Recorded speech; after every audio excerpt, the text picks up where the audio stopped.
시작. 14년 후에 내가 바나바와 함께 기도를 드리고 다시 예루살렘으로 올라가노니 계시를 인하여 올라가 내가 이방 가운데 전파하는 복음을 저에게 제출하되 유명한 자들에게 사설하게 한 것은 내가 다른 데 하는 것이나 다른 데 하는 것이 헛되지 않게 하려 함이라. 그러나 나와 함께 있는 헬라의 기도라도 억지로 할례를 받지 아니하였으니 이는 가만히 들어온 거짓 형제 탈락이라. 저희가 가만히 들어온 것은 그리스도 예수 안에서 우리의 가진 자유를 엿보고 우리를 종으로 삼고자 하는데 우리가 예수라도 복종치 아니하였으니 이는 복음의 진리로 너희 가운데 항상 있게 하려 함이라. 아멘. 오늘은 바울의 예루살렘 2차 방문 이야기죠. 이미 1장 13절에 바울이 1차 예루살렘을 방문했고 오늘은 14년 이후에 다시 또 예루살렘을 방문한 이야기가 나옵니다.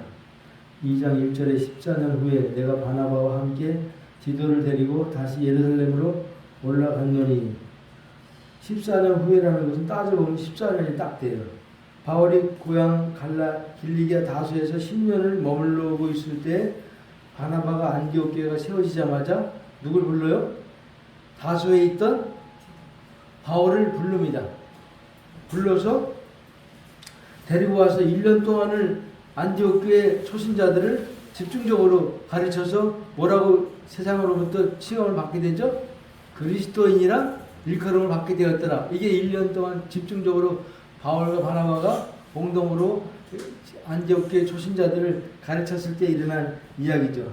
그리고 이제 안디옥 교회가 세워지자마자 안디옥 교회 바나바 바울을 파송하죠. 선교사로. 그 1차 선교 여행을 바나바와 바울이 함께 떠났는데 2년 만에 다시 돌아와요. 그때 2년 만에 세워진 교회가 어떤 교회예요? 갈라디아 교회가 세워져요. 제일 먼저 세워진 교회가 갈라디아 교회예요.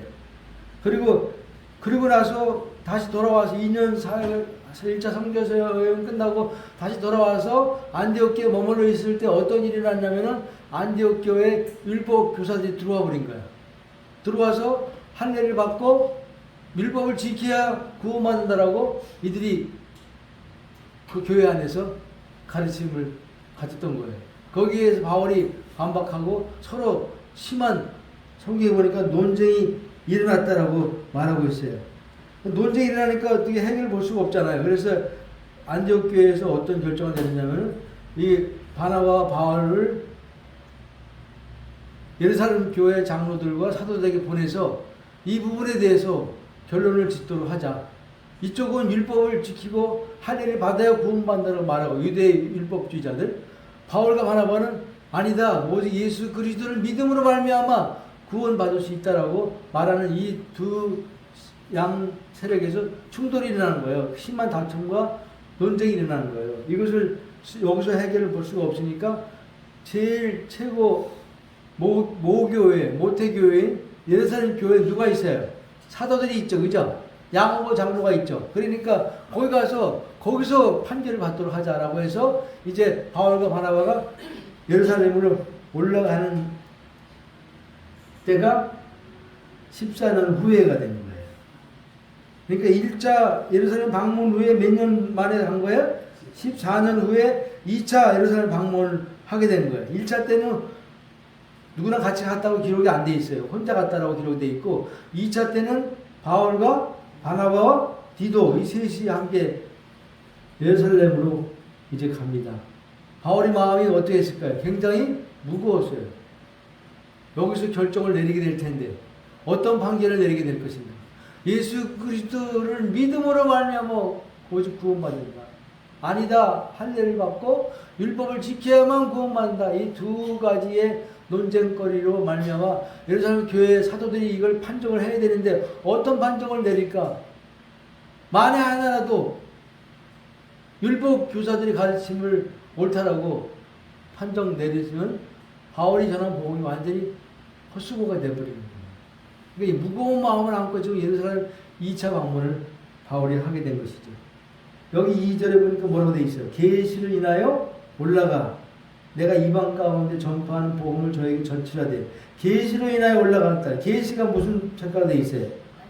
빨간 색깔인가? 하나님 색깔이죠. 그러니까 바울에게 하나님께로부터 뭔가 감동이 온 거예요. 뭔가 저기 지시가 온 거예요. 예루살렘 올라가야 되겠다고 하는 그런 마음이 들었던 것이죠. 그래서 이제 계시로 인해서 예루살렘 올라갔다라고 해요. 가서 뭐 했어요? 제일 먼저 한 거예요. 복음을 저에게 제출하되라고 돼 있죠. 복음을 이방인들에게 전파했던 복음을 저희가 누구야? 사도들이에요, 사도들. 예루살렘 교회를 지키고 있는 사도들이 거기에 있었잖아요, 리더십으로. 그 사도들에게 제출했다는 것은 이제 보고서 형식으로 제출한 거예요. 이방 가운데 전파했던 그 복음을 사도들에게 제출한 거예요. 난 이 복음을 전해서 많은 영혼들을 구원했고, 그리고 교회가 이 복음을 통해 세워졌다라고 보고서에 기록했겠죠.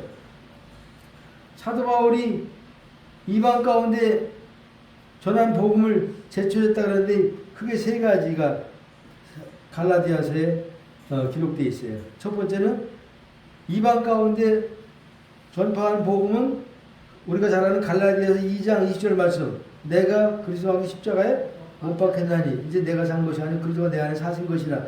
내가 죽고 그리스도가 사신 이 복음을 전파했어요. 또 하나는 뭘 전파했어요? 갈라디아서 1장 3장 1절에 뭐라고 되어 있어요?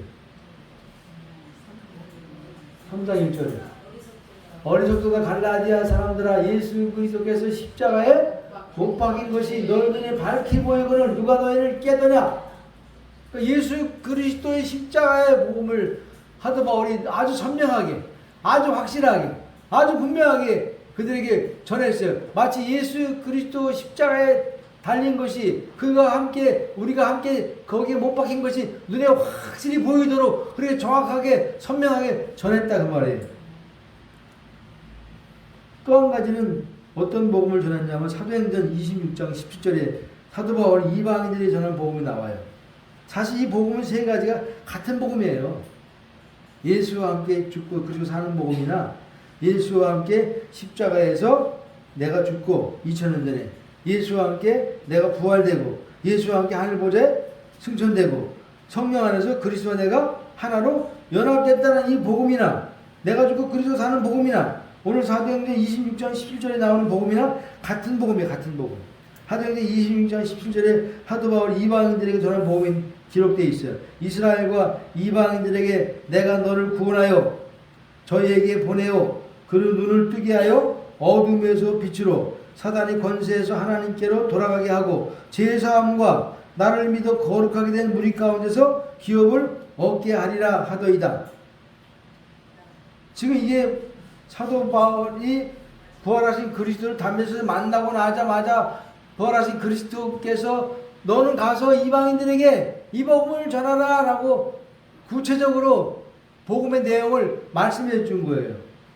명하신 복음이에요. 직접 전하라고. 주님이 직접 전해 주신 그들에게 바울에게 맡겨준 복음이라는 것이죠. 제일 사도행 26장 17절의 내용을 보면은 제일 처음에는 회개의 복음이 나와요. 그 다음에 제사의 복음이 나와요. 그 다음에 하나님의 기업을 그리스도와 연합되어 누리는 이 복음이 세 가지로 되어 있어요. 그 눈을 뜨게 하여 이렇게 되어 있어요. 그 눈을 뜨게 하여. 복음이 전파되면 제일 먼저 무슨 일이 일어날까요? 죄인들에게 눈이 떠지는 일이 일어나는 거예요. 우리는 영적으로 소경이죠. 근데 복음의 빛이 비치면은 눈이 떠지게 되는 거예요. 예수님도 누가복음 4장에 보면은 성령이 내게 임하사 나를 보내사 가난한 자에게 복음을 전파하며 눈먼 자 다시 보게 하며 눌린 자를 자유케 하며 이런 말씀이 나오죠. 눈먼 자 다시 보게 하는 게 복음의 역사예요. 그러니까 영적 소경으로 있던 죄인들이 복음이 증거되면 복음의 빛으로 말미암아 눈이 떠져. 눈이 떠지면 자신을 보게 돼 있어. 자신을 보게 돼 있으면 자신이 어둠이고 흑암이고 거짓이고 참한 가운데 있다는 것을 확실히 알게 되게 돼 있어요. 그리고 자신이 얼마나 하나님 앞에 비참한 죄인인 것을 눈을 뜨는 동시에 그걸 보게 돼 있다고 말이에요. 자신이 하나님 앞에 전적으로 완전히 타락하고 완전히 부패한 소망 없는 죄인인 것을 눈을 뜰 때 보게 되는 거예요. 그리고 자기가 하나님 앞에 흙으로 지음받은 먼지요 티끌인 것을 눈을 뜰 때 보게 되는 거예요. 그러면 이렇게 자기가 티끌이고 먼지이고 전적 부패하고 타락한 십자가에 반드시 죽어야 용서받는 죄인이 아니고 죽어야 마땅할 죄인인 것을 깨닫고 자기가 사망 가운데 어둠 가운데 거짓 가운데 흑암 가운데 있는 존재인 것을 깨달아 알게 되면은 자기 자신이 입에서 탄식이 나올까 안 나올까? 나오게 돼 있어요. 절망이 올까 안 올까? 절망하게 돼 있어요. 자신의 실존을 보고 아주 절망 가운데 탄식 가운데 주여 나는 죄인으로서이다. 나는 불쌍히 여겨 주옵소서 탄식하면서 하나님을 찾게 돼 있어요. 이걸 성경 회개라 그래요. 회개. 복음의 빛이 비치면 어두운 눈이 떠지면서 자신의 비참한 실존을 보고 아 내가 피조물이구나. 내가 먼지요 티끌이구나. 내가 사망 가운데 어둠 가운데 흑암 가운데 거짓 가운데 내가 전적 부패하고 타락한 죄악 가운데 있는 죄인이었구나. 어떻게 하면 좋지? 이 절망에서 누가 날 건져줄까? 라고 하면서 하나님을 찾고 하나님께 긍휼을 구하는 이것이 회개라 그 말이에요. 자기를 봐야 회개가 돼요.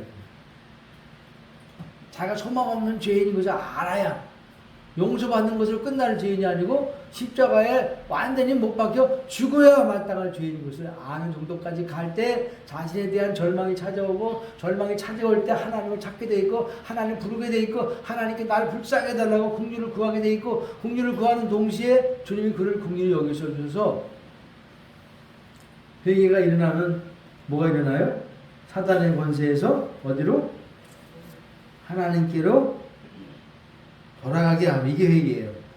회개의 결과예요. 어둠 사단의 권세에서 하나님께로 돌아가게 하고 이게 회개의 결과라는 거예요. 그래서 사도 바울이 회개의 복음을 전했어. 회개는 뭐야? 아 내가 십자가에서 죽어 마땅할 소망 없는 날 때부터 죄만 질 수밖에 없는 죄에서 영원히 벗어날 수 없는 존재적 죄인이구나 라는 것을 깨닫고 절망하면서 하나님을 찾는 것 이게 회개예요. 그러니까 심령이 가난한 자를 복이 있나니 천국이 저희 것이며 자기 자신에 대해서 절망한 자가 심령이 가난한 자예요. 자기 자신에 대해서 소망이 끊긴 자가 심령이 가난한 자예요. 아무 소망이 없고 희망이 없고 아무 신뢰할 것이 하나도 없구나. 이 자가 가난한 심령이 가난한 자. 이 자에게 뭐가 임해? 천국이 임하는 거예요. 두 번째는 죄사함이에요. 죄사함. 죄사함과 나를 믿어 거룩하게 된 무리 가운데 기업을 얻게 하려 죄사함의 복음을 전했어요. 죄사함은 두 가지가 있죠. 하나는 죄들의 용서와 또 하나는 죄의 지배로부터 해방. 이 두 가지가 죄사함에 다 들어있는 거예요. 한 가지만 얘기하면 안 돼. 죄들의 용서만 안 하면 죄사함에 대한 온전한 내용을 담고 있는 것이 아니에요. 처음에는 죄들의 용서가 있어. 이게 속죄의 은혜야. 죄들의 용서는 예수님의 영단문의 속죄로 말미암아 나의 과거, 현재, 미래의 죄가 싹 없어지고 사해지고 사라지고 처리된 것을 속죄 죄사함의 은혜라고 말하고 있는 거예요. 예수님이 우리의 죄를 십자가에서 영단번으로 죽어주시고 피를 쏟아 죽어주시고 그리고 피를 쏟아 우리의 모든 죄를 다 갚아주심으로 말미암아 사해주심으로 말미암아 죄사함이 이루어졌어 안 이루어졌어요? 예수님이 십자가에서 피 흘려 죽는 것은 1차적으로 우리의 죄들을 사해주기 위한 속죄의 죽음이야. 속죄라는 건 죄를 다 갚았다는 뜻이야. 죄값을 다 지불했다는 뜻이야. 어떤 죄? 우리의 과거, 현재, 미래의 죄까지 전부 다 소급해서 한꺼번에 다 가져가셨어요. 등짝에 다 가져가셨어요. 그 십자가에 달려 죽으셨어요. 그 죄를 다 끝내버리셨어요. 그 속죄함을 입은 자들은 더 이상 죄를 회개할 필요가 있어요, 없어요? 없어요. 없어요. 죄가 다 끝났어. 미래의 죄까지 다 소급해서 주님이 가져가셔서 없애버렸다니까. 그 지금도 회개하는 것은 속죄를 받지 못한 자고 속죄의 은혜를 믿지 못한 자예요. 미래의 죄까지 다 소급해서 영단번에 속죄의 제사로 끝내버리셨어요. 히브리서 9장 12절에 염소와 송아지의 피로 아니하고 오직 자기 피로 영원한 속죄를 이루사 단번에 성소에 들어가셨느니라. 우리 죄를 위해서 영단번에 속죄를 드리신 분이 예수 그리스도예요. 어디서? 십자가에서. 어떻게? 죽으심으로, 피를 쏟아 죽으심으로 영단번에 속죄가 이루어졌다는 거예요. 이 죄들이 끝난 것은 우리가 알고 있어요. 근데 또 한 가지가 있어요. 뭐예요? 죄들의 용서뿐만 아니라 제사함은 뭐예요? 죄의 지배로부터 해방이에요. 죄의 지배로부터 해방. 죄의 지배로부터 해방은 어떻게 이루어져요? 우리가 죄의 지배를 받고 있어. 죄의 통치를 받고 있어. 죄의 권세에 우리가 묶여 있어. 죄의 권세에 묶여 있고 죄의 지배에 놓여 있는 우리가 죄들의 사함만 받았다고 해결이 되겠어요? 궁극적으로는 죄의 지배로부터 해방돼야 죄 사함이 이루어지는 거예요. 죄에서도 완전히 해방되는 거예요. 죄의 지배로부터, 죄의 권세로부터 해방. 이게 십자가에서 이루어졌다는 거예요. 어떻게? 예수님과 함께 나의 옛사람이 못 박혀 죽을 때 그때 죄의 권세로부터 죄의 지배로부터 원죄로부터 해방되는 거예요. 그러니까 우리가 죄의 지배로부터 벗어났어, 안 벗어났어? 지금 벗어났죠. 로마서 6장 6절에 우리가 알거니와 우리 옛사람 예수와 함께 십자가에 못 박힌 것은 예수와 함께래. 우리 옛사람 예수와 함께 십자가에 못 박혀 죽은 것은 죄의 몸이 멸하여 다시는 죄에게 종노릇하지 아니하려 함이니 이는 죽은 자가 죄에서 벗어나 의롭다 하심을 얻었음이니라. 죽은 자가 죄에서 벗어나게 되었대. 의롭다 하심을 과거형이 얻었으면 이미 얻었다 하시면 얻었다라는 거예요. 십자가에서 예수와 함께 죽은 자는 죄들이 아니고 죄의 신이야. 단수. 아까 죄들은 복수야, 복수. 복수에 대한 주님이 영단번 속죄를 끝내버렸어요. 그러나 단수, 이 오리지널 원죄, 죄의 근원, 죄의 뿌리, 죄의 지배, 죄의 권세로부터 해방은 십자가의 보혈로 갖고는 안 돼. 어떻게? 십자가로 가능한가? 십자가에서 예수와 함께 누가 죽었어? 내가 죽음으로 말미암아 그때 비로소 죄의 권세로부터 죄의 지배로부터 죄의 통치로부터 완전히 해방되는 거예요. 우리는 해방됐어. 더 이상 죄가 우리를 지배할 수 있어요, 없어요? 없어요. 죄가 지배하는 것이 아니라 뭐가 지배해? 이제는 의가 우리를 지배하는 거예요. 우리 죄의 종에서 옛사람이 십자가에 못 박아 죽음으로 말미암아 의의 종으로 바뀌어진 거예요. 죄의 종일 때는 죄의 종으로 됐어. 죄에 끌려다녔어. 죄가 시키는 대로 죄를 졌어. 이제 의의 종이 되었기 때문에 이제 의가 이끄는 대로, 의가 끄는 대로, 의가 시키는 대로 의의 삶을 살게 되는 대로 바꿔졌다 그 말이에요. 이게 바뀌어졌어요. 의를 내가 하고 싶어서 하려고 노력하는 게 아니에요. 의의 종이기 때문에 죄의 종일 때는 하기 싫어도 죄를 짓게 되는 것처럼 의의 종이 된 우리는 지금 의를 행하지 않고 싶어도 저절로 의를 행하게 되는 존재로 바뀌어졌다 그 말이에요. 죄의 지배로부터도 완전히 해방됐어요. 회개하고 죄사함 두 가지. 죄들의 사함과 죄 권세, 죄 지배로부터 원죄로부터 완전히 해방되는 이 은혜가 있고 난 다음에 뭐가 있어요? 아까 주님이 사도 바울에게 전하라고 하신 복음 가운데는 나를 믿어 거룩하게 된 무리 가운데 기업을 얻게 하려 하더이다. 이렇게 주님이 이 복음을 전하라고 말씀했어요. 회개와 제사함과 기업 누림. 어떻게 기업을 누리게 돼 있어요? 나를 믿어. 여기 나를 믿는다는 건 뭐예요? 예수를 믿는다는 건데 예수를 믿는다는 건 뭐야? 예수와 예수님의 죽으심과 부활에 내가 연합된 것을 믿는 것을 예수 믿는다라 그래.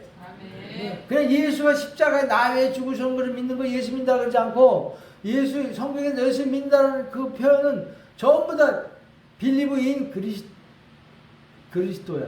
believe in 그리스도. 그리스도 안으로 들어가는 걸 말하는 거예요. 그리스도의 죽으심에 연합되고 주님의 부활에 연합되는 것을 믿는 것을 예수 믿는다라고 말하고 있어요. 그러니까 여기서 나를 믿어 거룩하게 된 무리 가운데 기업을 얻게 하려 또 하심이라 이 말씀은 나를 믿는다는 것은 뭐야? 예수님의 죽으심과 부활에 내가 연합된 것을 믿게 되면은 내가 뭐가 돼? 거룩하게 된 무리 가운데서 거룩하게 된 무리가 뭐예요? 다 같이 교회 성도들 거룩하게 된 무리 한 명이 아니라 여러 거룩하게 된 무리 가운데 기업을 얻게 하려. 성도가 되면은 교회가 되면은 교회의 기업이 주어져. 교회에게 성도의 기업이 뭐예요? 누구의? 그리스도의 그리스도. 성도의 기업, 교회에게 주신 기업이 그리스도예요. 교회의 머리가 누구야? 그리스도예요. 그리스도가 그 교회에게 주신 성도에게 주신 기업이야, 기업. 신앙생활은 뭐예요? 교회생활은 뭐예요? 교회의 머리이시고 성도의 기업이 되신 그리스도를 풍성히 누리는 삶이 신앙생활이고 교회생활이에요. 네. 그거밖에 없어. 신앙생활은 누굴 누려?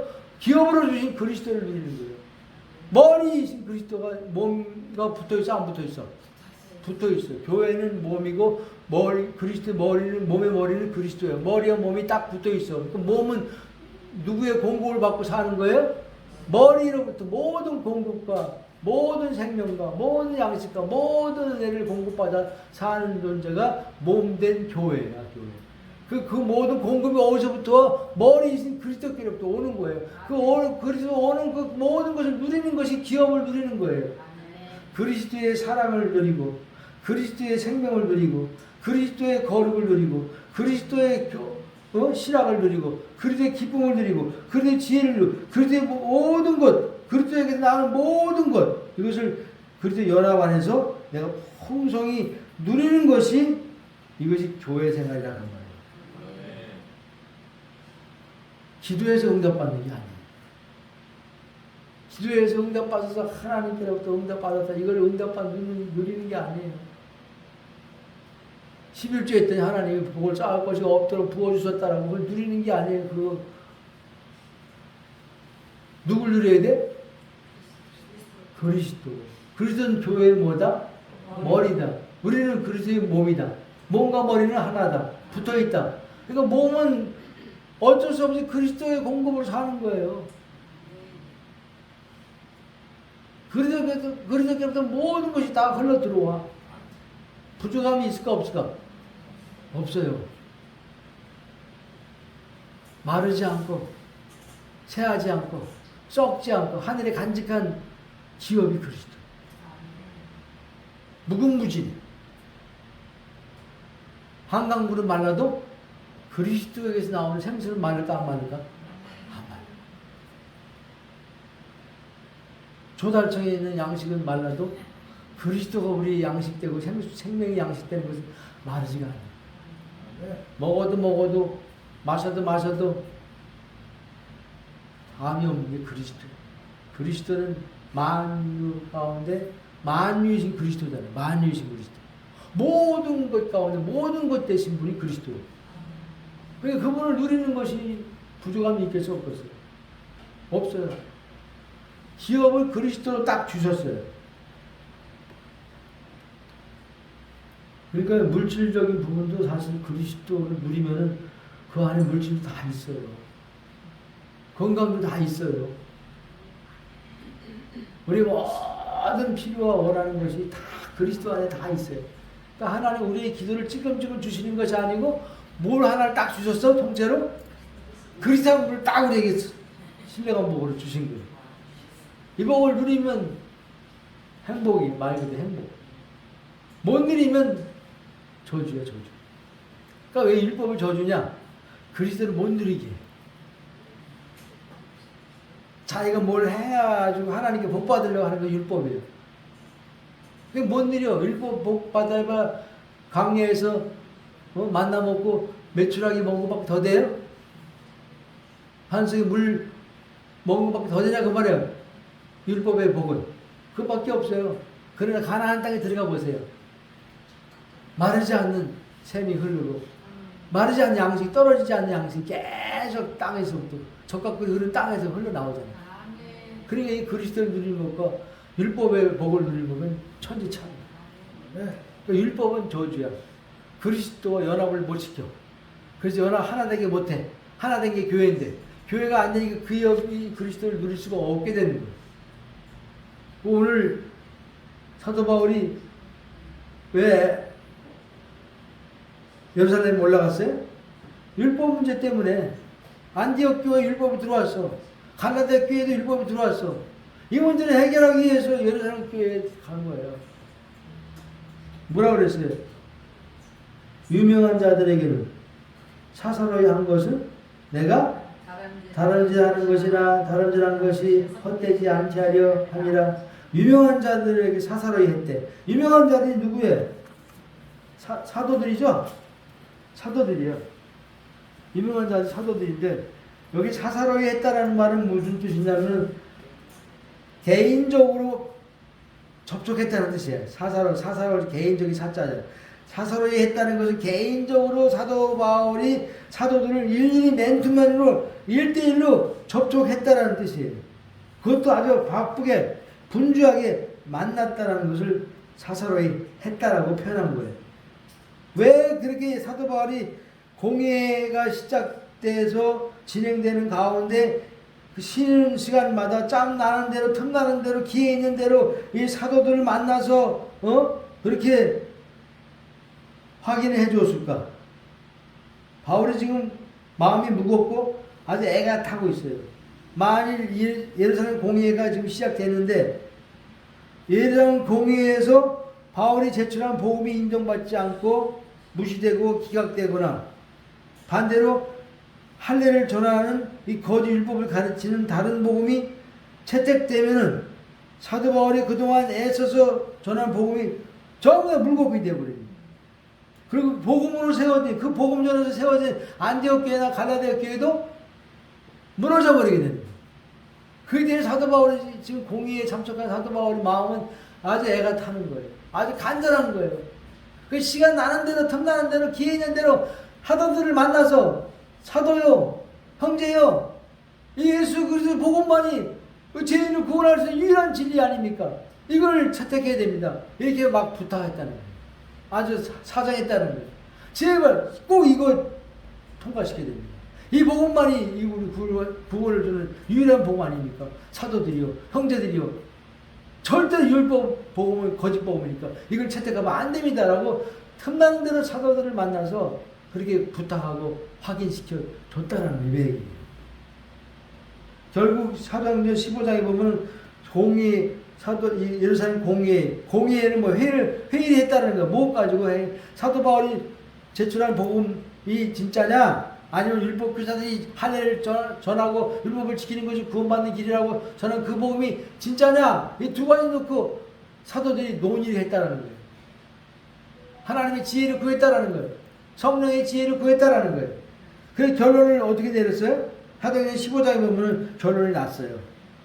15장 7절에 보니까 우리가 유대인이나 헬라인이나 동일하게 주 예수 그리스도의 은혜로 구원받는 줄을 믿노라, 이 결론을 난 거예요. 유대인이나 어떻게 헬라인이나 동일하게 똑같이 주 예수 그리스도의 은혜로 구원받는 줄을 우리가 믿노라, 이 결론을 딱 내려버린 거예요. 이것 때문에 교회가 지금까지 2000년 역사에 지금 무너지지 않고 여기까지 오게 된 거예요. 이 공의의 결론 때문에. 헬라인이나 유대인이나 동일하게 누구의 은혜로? 주 예수 그리스도의 은혜로 구원받는 줄을 우리가 믿노라, 이 결론을 딱 내려버렸어요. 여기서 결론이 이렇게 안 내려놓고 할례도 받고 율법도 지켜야 된다고 이 결론을 이쪽으로 내렸으면은 기독교는 없어요.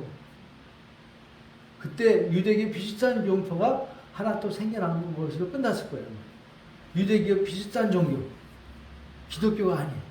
근데 사도들이 성령의 지혜로 딱 결론을 내렸잖아요.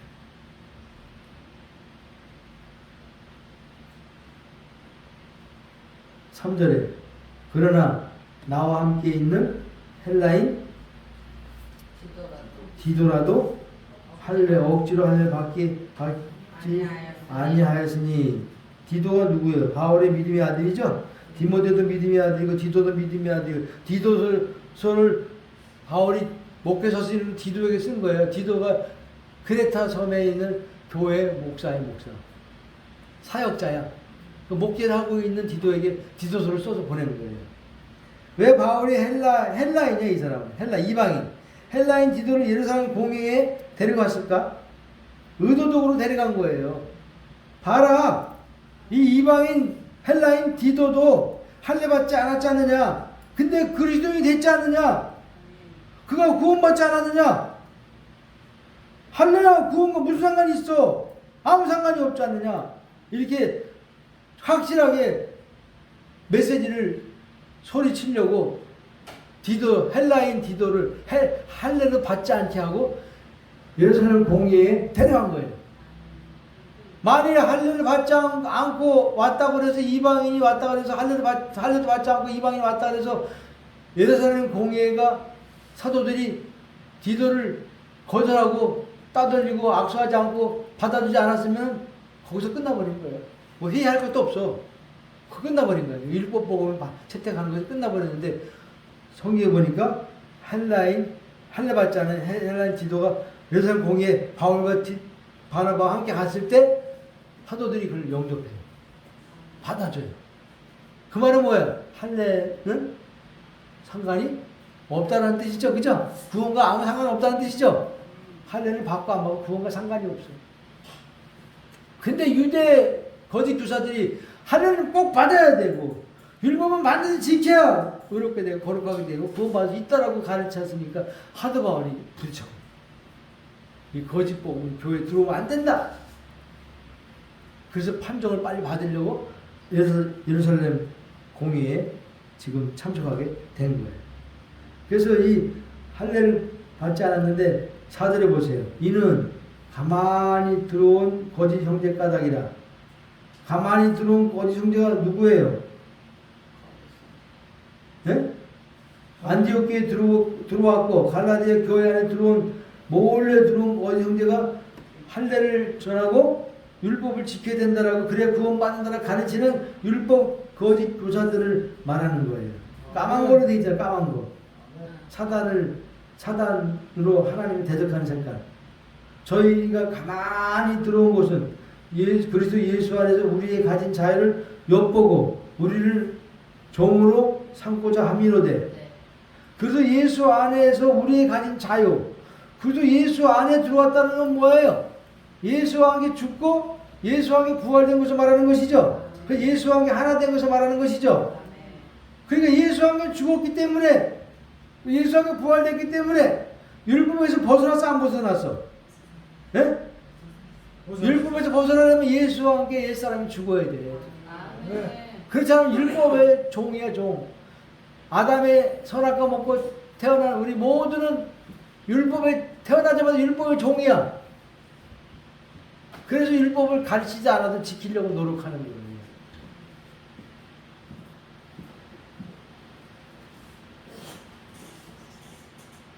가만히 들어온 형제들 우리가 그래도 예수 안에서 예수와 함께 로마서 7장 1절에는 뭐예요? 형제들아 내가 법하는 자들에게 말하노니 너희는 율법이 사람이 살 동안만 그를 주관하는 줄을 알지 못하느뇨. 사람이 살 동안만 율법이 우리를 주관한대. 사람이 죽으면 율법이 우리를 주관할 수 있어 없어요? 옛사람이 죽으면 율법이 우리를 주관할 수 없다 그 말이에요. 그러나 옛사람이 죽지 않고 살아있는 것으로 여기면은 반드시 율법이 그를 얽어매고 주관하고 종으로 삼고 끌고 간다 그 말이요. 그러니까 율법에서 벗어나는 유일한 길은 뭐예요? 옛사람이 예수와 함께 십자가에 못 박혀 죽었다는 사실을 깨닫고 받아들이는 것밖에 없어. 우리 옛사람 죽었어 안 죽었어? 십자가에서 죽었어. 네. 100% 완전히 죽었어. 네. 근데 율법에서부터 완전히 벗어난 거예요. 네. 죽은 자는 율법에 어떻게 할 수가 없어. 법이 어떻게 법을 사용할 수가 없어. 법이. 살인자가 도망가다가 며칠 뒤에 잡힐 것 같으니까 자살해 죽었어. 잡히면은 무기징역 받을 판인데 죽었으면 그 형을 내릴 수 있어 없어? 없는 것처럼 옛사람이 예수한 게 십자가 못 박아 죽은 자는 율법부터 해방이야. 율법은 자유야. 율법을 지킬 필요도 없어 이제는. 누가 와서 지켜 율법을? 그리스도가 어디 와서 우리 속 안에 오셔서 율법 완성하신 주님이 나와 하나 되어서 지킨다 그 말이요.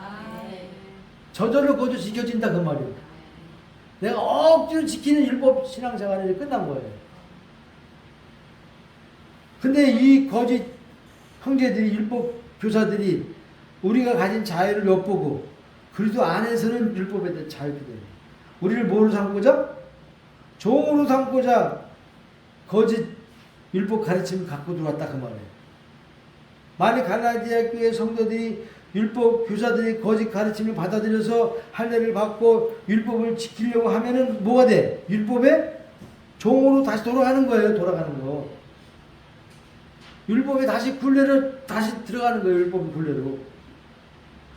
철저히 바울이 어떻게 했어? 이걸 끊었어 안 끊었어? 철저히 끊었잖아요. 율법의 가르침이 들어와서 우리를 다시 율법의 종로로 타게 만드는 그러한 그들을 사도 바울이 용납하지 않았다고 말하고 있잖아요. 율법을 그들의 가르침을 지켜서 할례를 받거나 율법을 지키는 노력을 발동할 때에는 순간 율법의 종이 되는 거예요. 내가 율법을 내가 지키려고 노력하는 순간 의지를 발동하는 순간 뭐가 돼? 율법의 종이 되는 거예요. 내가 율법 지키려고 노력할 필요 없어. 그렇게 노력하면 안 돼. 주일 성수해야지. 11조 이제 잘 드려야지. 10계명 철저히 지켜야지. 거룩하게 살아야지. 용서해야지. 사랑해야지. 오래 참아야지. 다 누가 하는 거야? 내가 하는 거야. 내가 하는 순간 나는 율법의 종으로 들어가 버려. 누가 하는 거야 그걸? 사랑을 누가 해? 내 안에 계신 그리스도가 하시는 거예요. 용서를 누가 해? 내가 하는 게 아니야. 내 안에 계신 그리스도가 나 대신 용서하시는 거예요. 내 안에 주님이 사시잖아. 사실은 그분이 다 하신다니까. 용서도 사랑도 오래 참음도 정성도 다 그분이 하시는 것이지 내가 하는 게 아니에요. 내가 하면 율법의 종으로 들어가 버리는 순간 들어가 버려. 망하는 거 망하는 거. 율법 아래 있는 자는 저주 아래 있는 자라고 해서 내가 율법을 지키려고 하는 순간 나는 저주 가운데 들어가 버리는 거예요. 내가 못하기 때문에 주님이 내 안에 오신 거예요. 그분이 율법을 완성하신 분이에요. 하나님 사랑 이웃 사랑 내가 어떻게 해? 죽어다 깨어나도 못하는 거야. 내가 이거 하려고 노력하는 순간 난 율법의 종으로 들어가 버리는 거야. 내가 못하기 때문에 하나님 사랑 이웃 사랑 완성하신 그리스도가 내 안에 들어오셔서 나와 생명으로 하나가 되어서 내가 한 것 같지만 내가 하는 게 아니야. 주님이 하시는 거야. 그 자유하게 되는 거예요. 율법에 대해서. 예전에는 저도 주의성수 11조 40년 동안 한 번도 빠졌을까 안 빠졌을까? 철저히 했어요. 11조도 뭐 액수와 상관없이 딱딱 정확하게 떼서 드렸어요. 10계명 지키려고 몸부림쳤어요. 그게 율법 신앙이잖아요. 신앙의 주체가 누구야? 나야 나. 내가 죽었는데 내가 주체가 됐으니 이게 말이 되겠어요? 이는 십자가에 예수하게 죽었어. 이제 내가 주체가 아니고 내 안에 계신 그리스도가 신앙의 주체가 된 거예요. 그분이 다 하시는 거예요. 그분이 행하시는 것을 보는 거예요. 보는 거. 사도 바울은 이 율법의 가르침을 절대 용납하지 않았어요. 보니까 뭐라 그랬어요? 5절 우리가 일시라도 복종치 아니하였다는. 뭘 복종치 않았다는 거예요? 율법의 가르침에 우리가 순종하지 않아요. 할례 받아야 돼. 율법을 지켜서 의롭게 돼야 돼. 율법을 지켜 거룩하게 돼. 율법을 다 지켜서 구원받는가 이 가르침을 받아들이지 않았다는 거예요. 용납하지 않았다는 거예요. 그 가르침에 타협하지 않았다는 거예요. 양보하지 않았다는 거예요. 진리를. 철저했죠. 끝까지 복음 진리를 사수하느라고 이들과 피터지게 싸운 자가 사도 바울이에요. 절대로 예수 그리스도를 믿음으로 말미암아 구원받는 거야. 예수를 믿는 거 외에는 구원의 길이 없다. 예수 그리스도 연합된 믿음만 가지면 다 구원받는다. 이걸 사도 바울이 철저히 사수한 거예요. 이 그리스도의 은혜의 복음, 십자가 복음을 사수한 거예요.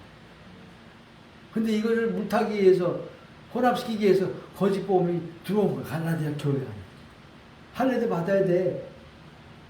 유대인들 다 받았잖아. 이방인 너희들 할례 받아야 돼. 할례 받아야 하나님 백성이 되는 거야. 그리고 할례 받았으니까 율법을 지켜야 돼. 지키면 하나님 복 주죠. 지키면 거룩하게 돼. 지킨 만큼 의롭게 되는 거야. 지킨 만큼 하나님도 복도 주죠. 이렇게 거짓 가르침을 갖고 들어왔다는 거예요. 사도 바울이 그 거짓 가르침에 철저히 복종치 않고 용납치 않고 받아들이지 않고 물리쳤다고 말해요. 고린도후서 13장 8절에 우리는 진리를 거스려 아무것도 할 수 없고 오직 진리를 위할 뿐이다. 진리를 거스려서 아무것도 할 수 없어. 진리를 깨뜨리는 것은 사도 바울이 용납하지 않는 거예요. 이 복음의 진리를, 오리지널 진리, 오리지널 이 복음을 사수하느라고 아주 비틀게 싸웠어요. 그러니까 지금까지 복음이 내려온 거지. 사도 바울이 적당히 할례도 받아들이고 율법 지킨 걸 받아들여서 적당히 짬짬이 해가지고 너도 좋고 나도 좋고 그냥 같이 가자 라고 그러면 사도 바울이 복음 전하는데 핍박이 있었을까 없었을까? 전혀 핍박받을 이유도 없고 핍박도 없었어요. 근데 사도 바울이 그렇게 핍박받은 이유는 오래 맞고 막 엄청 핍박받는 이 율법 교사들 때문에 받은 거예요. 그래서 사도 바울이 전한 복음을 그렇게 싫어해요. 그놈들은. 저놈을 사도 바울 죽여야 될 놈이라고 아주 지목해버렸어요. 쫓아다니면서 핍박했어요.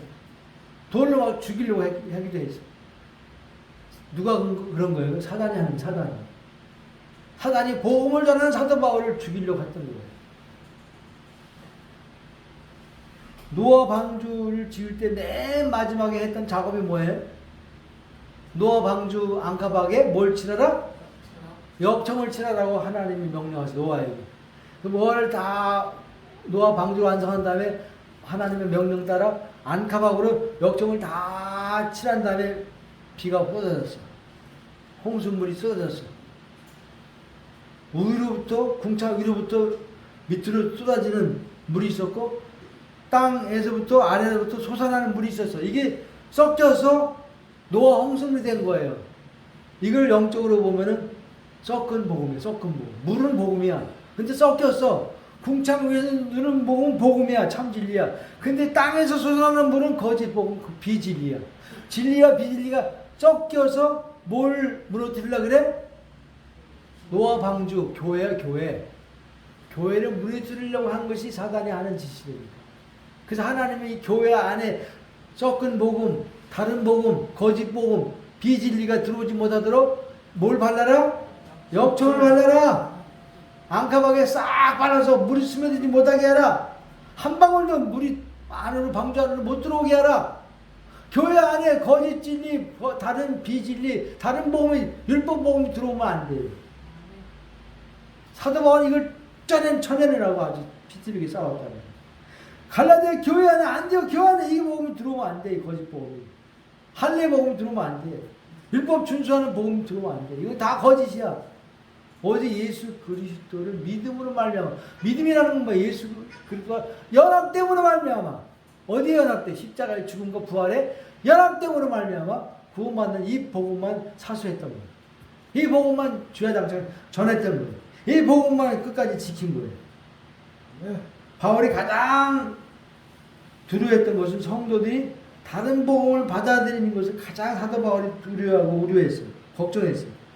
그래서 사도 바울 다른 복음을 받아들이기만 하면 그리스도를 떠나게 돼 있지. 다 떠나. 고린도 교회에 그런 일이 일어났어요.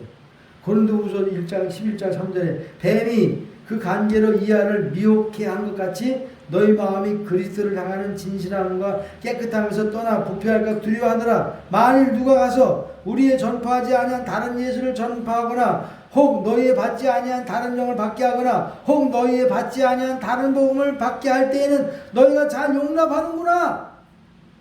지금 바울이 고린도 교회의 성도를 책망한 거예요. 어떻게 다른 예수, 다른 영, 다른 복음을 전하는데 그걸 다 받아들여? 이 바보 멍청이들아. 죽으려고 환장했어? 그 말이에요. 다른 복음 받아들이면요 그리스도가 끊어져요. 그리스도가 끊어지는 은혜에서 떨어져. 틀림없어. 조금이라도 용납하면 안 돼. 적은 누리기 온 덩이에 퍼지느니라. 조금이라도 괜찮겠지. 이 정도는 11조를 주장하지 괜찮겠지. 교회 재정이 어려우니까 11조 주장이 11조 끝났어 안 끝났어? 십자가에서 다 끝났죠? 완성됐죠? 주님이 11조야. 그분은 연합 때 우리가 11조야. 우리 거듭나 우리를 받는 것이지 물질이 11조 받는 게 아니에요. 주의 성수도 다 끝났어. 주의 성수도 완성됐잖아. 안식도 이루어졌잖아. 주님과 함께 사는 게 주의 성수야. 내 안에 그리고 사시는 것이 그 사셔서 안식을 누리는 것이 주의 성수지. 일주일에 일요일 날은 빨간 변은 주일날이라고 해서 예배에 꼭 나가야 된다. 이렇게 주의 성수 하는 게 아니에요.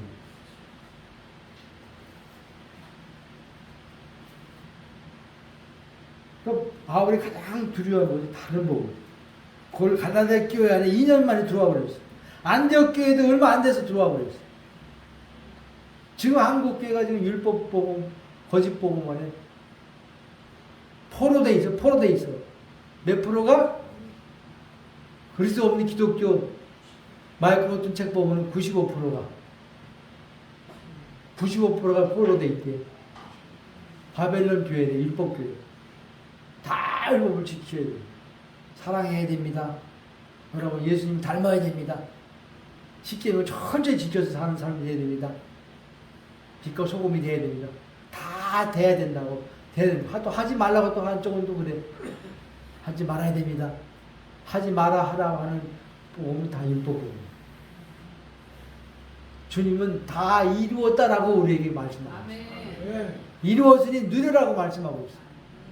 니들은 할 게 없다, 할 수도 없으니 내가 다 했다 라고 말씀하고 있어요. 복음은 뭐예요? 주님이 하신 일이 복음이요. 십자가에서 다 이뤘잖아요. 예수와 함께 죽었고 예수와 함께 부활되고 예수와 함께 하늘 보좌에 앉혀졌고 성령 안에서 내가 그리스도와 내 주 연합이 딱 이루어졌잖아.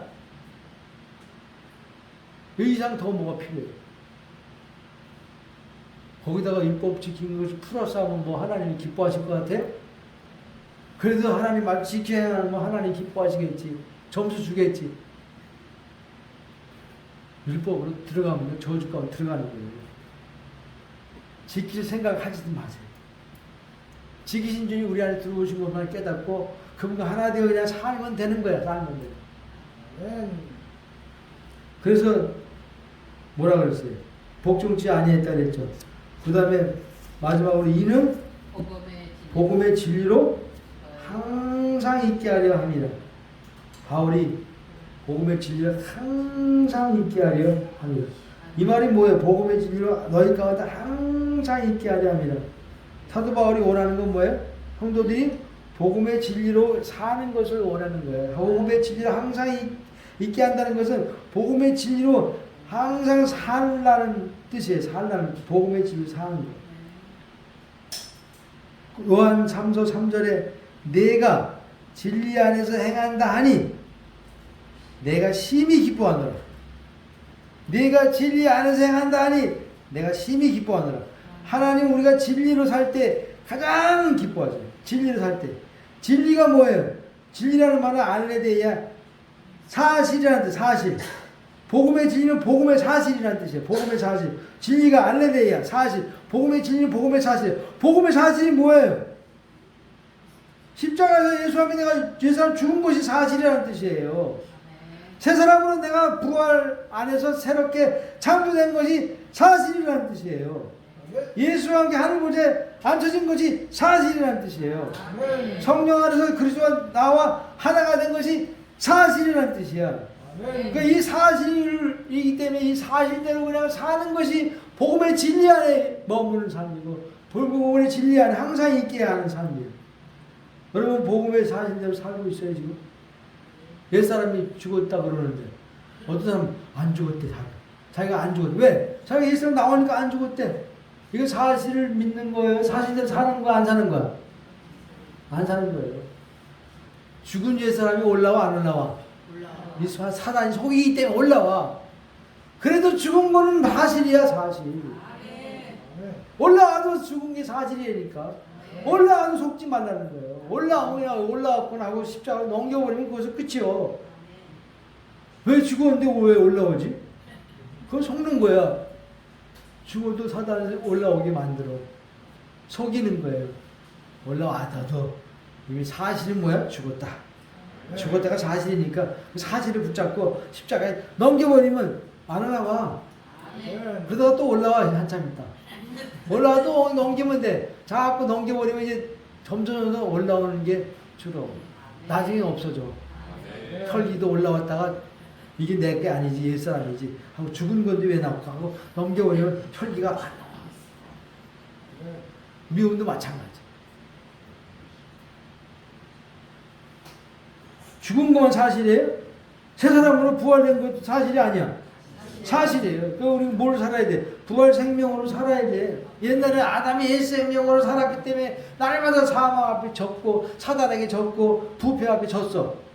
그러나 이제 부활 생명이 내 안에 들어왔기 때문에 새 사람 그리고 부활 안에서 새 사람으로 새 창조 입었기 때문에 부활 생명으로 사는 자가 되었기 때문에 부활 생명으로 사라지니까 사망을 이게 안 이겨. 사단은 이게 안 이겨. 이기는 거야 이기는. 부활 생명을 이길 자가 누가 있어? 사망의 권세를 깨버리시고 무덤을 여시고 살아나서 부활 생명이. 사단을 이기고 사망을 이기고 부패를 이기고 다 이기는 거예요. 그 부활 생명, 새 생명으로 이제 새 생명으로 사는 자가 새 사람인 것은 뭐예요? 새 생명으로 사는 자가 새 사람이요. 새 사람은 새 생명이 그 안에 이미 주어졌어. 새 생명, 전혀 다른 생명. 이전에 한 번도 경험해 보지 못한 그 생명. 그 생명으로 사는 것이 새 사람으로 사는 거예요. 새 사람으로 된 게 사실이잖아. 그 사실대로 사는 거예요. 새 사람으로, 새 생명으로 살면은 저절로 이루어질까 안 이루어질까? 저절로 이루어져. 용서가 저절로 돼. 오래 참음도 저절로 돼. 사랑도 저절로 돼. 나주고 남을 살리는 삶도 힘든 게 아니야. 생명 안에서 저절로 되는 거예요. 이런 삶을 사는 게 복음의 진리의 사실대로 사는 거예요. 예전에 내가 억지로 용서하려고 했잖아. 참으려고 이를 악물었잖아. 지금은 참아져 안 참아져? 참아져. 생명의 그 본성대로 저절로 사라지는 게 생명의 그 원리야, 특징이야. 원숭이가 나무 타는 거 훈련해요? 그냥 태어나면 그냥 새끼 원숭이도 알아서 타. 물고기가 수영 가르쳐 원습해서 수영하는 거 봤어요? 태어나면 저절로 수영하고 새가 창공을 나는데 연습해서 해요? 그냥 떨어뜨리면 날개짓 하게 돼 있어요. 절벽에서 그 새끼 새를 떨어뜨리면 날더라고. 그게 본능이야, 본능. 그 새 사람 안에 새 생명이 주어졌으니까 이 새 생명으로 사는 게 복음의 진리로 사는 거야. 이루어졌는데 왜 그렇게 안 사냐고 말이야. 복음의 진리로 항상 있게 하라는 말은 복음의 진리로 살라는 뜻이고, 복음의 진리 뭐 복음의 사실, 이루어진 사실대로 살라는 거야. 하늘에 앉혀졌어, 안 앉혀졌어? 하늘 보지 앉혀졌다고 성경이 에베소 2장 8절에 분명히 말씀하고 있어요. 함께 죽고 함께 살고 함께 하늘 보좌에 앉혀졌느니라. 하늘 보좌에 앉혀졌다는 건 뭐야? 안식하는 삶이 안식하는 삶. 의자에 앉으면 안식이 이루어지니까 안식이 시작된 거예요. 나는 쉬고 누가 일해? 내 안에서 그리스도가 일하는 삶이 시작되는 거예요. 예전에 목회하고 개척하고 목회할 때 아주 열심히 발에 불 붙었어. 아침에 새벽 기도 와서 집에 안 갔어. 여기서 아침 때우고 저녁 때 들어갔어. 저녁 때 들어갔어. 꼭 한 개만 새벽 기도했지. 또 전도했지. 오전 오후로 전도했지. 그 저녁 기도에 또 저녁 기도 8시 기도에 또 했지. 여기 처음에 개척 기도할 때요. 여기 4층이 사람이 살았어요. 우리보다 먼저 들어와 살았어요. 이 집으로 돼 있어서 집으로. 이 건물주가 여기 집으로 살았는데 저 건물주가 나가고 딴 사람이 들어와 살아 4층. 바로 위야 4층. 8시 기도하니까 미갈 반주기를 틀어놓고 막 통성으로 기도하니까 내려온 거야. 술 먹고 내려온 거야. 여기 주인, 여기 사는 주인이. 여기 이 사람도 주인한테 새들어 사는 사람인데, 주인이 아니 새들어 사는 사람인데 싸게 들어와서 사는 거야. 나 우리보다 먼저 들어왔어. 그러니까 교회가 들어왔다니까 비상이 걸린 거야. 몇 번 오더니만 나 술 먹고 와서 막 큰 소리 치더라고. 교회 이거 다 불태워버린다.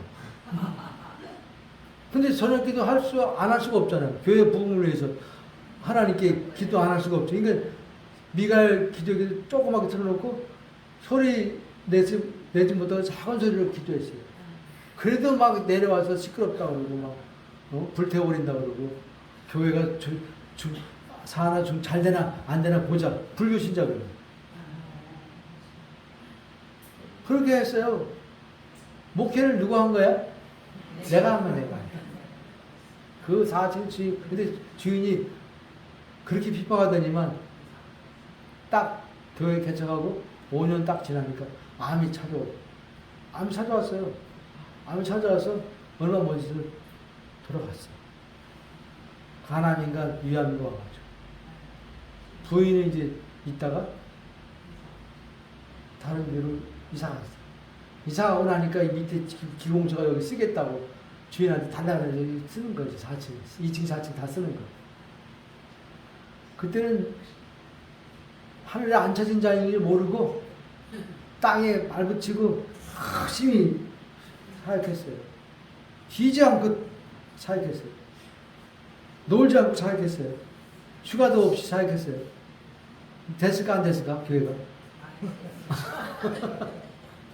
된 게 아니라 쫄딱 망했어. 하나님이 네가 하면 안 된다. 내가 해야 된다. 너는 안식해라. 주님과 함께 앉아있다는 것은 주님과 함께 세상을 다스리는 통치자의 삶이 이루어졌다는 거예요. 만물이 어디에 있어? 우리 발 아래 있어? 없어? 만물이 발 아래 있어요. 만물 위에 교회를 세워. 교회의 최종 머리가 그리스도야. 그리스도가 만물을 통치할 때 직접 통치하는 게 아니에요. 누굴 통해서 통치해? 교회를 통치하는 거예요. 그러니까 우리를 통해 통치하는 거예요. 우리가 누구야? 하늘 보좌에 주님과 앉혀진 자야. 하늘 안에 땅이 있어. 하늘 안에 만물이 있어. 하늘 주님의 발등상 밑에 만물이 있는 거예요. 그러니까 만물이 지금 우리의 발 아래 다스림 받고 있다는 거예요. 환경을 다스려야 되고 문제도 밟아야 되고 마귀 유혹도 밟아야 되고 모든 것도 다 우리가 밟아서 이길 수가 있다 그 말이에요. 네? 마지막 그리스도와 내가 내주 연합이 이루어져서 안 이루어졌어? 내주 안에 그리스도 이루어졌죠? 내가 죽은 내 안 그리스도가 사시잖아요. 여기 안에 그 사심을 모르고 지금 찾아다니는 사람은 수태 많아. 나도 그랬어요. 내 안에 그리스도가 이미 들어와 계시면 모르고 어디서 그리스도를 만날 수 있을까? 어디 가면 그리스도 연합될 수 있을까? 어디 가면 그리스도 찾을 수 있을까? 수태 여러 해를 돌아다녔어요. 그리스도가 있다고 하는 그곳을 가가지고 근데 알고 나니까 여기 벌써 와 계시더라. 이게 와 계신 걸 모르고 헤맨 거예요. 얼마나 주님이 안타까웠겠어요. 네 속에 와 있는데 어디 가서 날 찾아. 이제 주님이 내 안에 들어온 것이 확실히 알아졌어. 주님이 내 안에 들어오시면 나를 뭐해? 통치하러 들어오신 거죠? 나를 통치하러 들어오신 거예요. 바실레야 통치, 다스림, 하나님 나라 되게 하시려고 들어오신 거예요. 통치가 바실레야 하나님 나라라는데 나라 바실레야 통치. 그분이 우리 안에 통치하시면 죽어서 가는 천국이 아니고 살아서 여기서 천국을 누리는 거예요. 네. 여러분 누리고 있죠 지금? 네. 뭘로 알 수 있어요? 의와 평강과 실학이 내게서 나오잖아. 하나님 나라 열매가 나오잖아. 그러니까 주님이 내 속에서 사시는구나가 알아지는 거예요. 증명되는 거예요. 진리 복음의 진리로 너희 가운데 항상 있게 하려 하심이라. 복음의 진리, 복음의 사실, 복음의 사실이 이루어진 사실이 있잖아요. 함께 죽었고, 함께 부활됐고, 새 사람 됐고, 함께 하늘보에 앉혀졌고, 내주 연합이 이루어졌으니까 이 사실대로 사는 것이 신앙생활입니다. 흔들리지 마시기 바랍니다. 하나님 아버지, 교회 안에 거짓 진리, 비진리, 다른 복음이 들어와서 교회를 무너뜨리는 것이 얼마나 많은지 알 수가 없습니다. 우리는 복음의 진리 가운데 굳게 서게 도와주시니 감사합니다. 예수와 함께 내가 죽었고, 예수와 함께 내가 부활됐고, 예수와 함께 하늘보에 앉혀졌고, 성령이 내 안에 오셔서 그리스도와 내가 완전히 연합이 되었구나. 이 사실에 이제 사실을 알게 되었사오니 흔들리지 않게 하시고, 사단의 유혹에 넘어가지 않게 도와주시고, 속임수에 빠지지 않게 도와주시고, 이 사실대로 이제 믿음으로 삶으로 말미암아 그리스도를 풍성히 날마다 누리는 은혜 가운데로 인도하신 주님을 영원히 찬양드리옵고, 이제는 교회의 머리가 되시는 예수 그리스도의 은혜와 하나님의 사랑과 성령의 교통하심이 우리 모두에게 이제부터 영원토록 함께 있을지어다. 네, 교회 소식을 알립니다.